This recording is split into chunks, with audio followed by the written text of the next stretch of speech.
ერთწუთიანი ანიმე და მანგა რეკომენდაციები. დღევანდელი დღის რეკომენდაცია არის ანიმე ფილმი ასიმეტრი. ეს არის სპორტის ანიმე მორბედლებზე.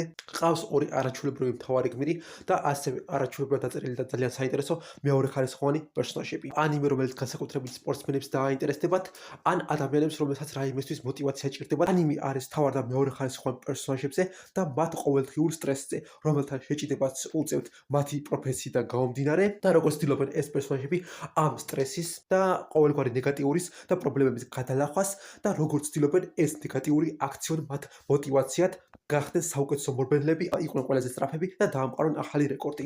მარტივად რო ვთქვათ, როგორც თავარი გმირი იყო და თუ 100 მეტრს შეჯიბრის დროს ყველაზე სწრაფად გაერბენ, ამას თითქმის ნებისმიერი პრობლემის მოგვარება შეუძლია. ასევე მთავარი გმირები ჯერ ერთმანეთისთვის მეგობრები არიან და შემდგომ კონკურენტები. ამიტომ ამ მხრივ გადამეტებული დრამა არა. ანიმაციაც არის არაჩვეულებრივი, არის როტოსკოპინგი, რაც ნიშნავს, რომ ადამიანების მოძრაობა რეალურად ჩაწერილი აქვთ და ამაზე შემდგომ გადატარებული და გაკეთებული აქვთ ანიმაცია. ტექნიკური თვალსაზრისით არაჩვეულებრივად არის გაკეთებული, იმიტომ რომ როტოსკოპინგი როგორც წესი ძალიან ცუდად გამოიყურება ხოლმე. მაგალითად ასე.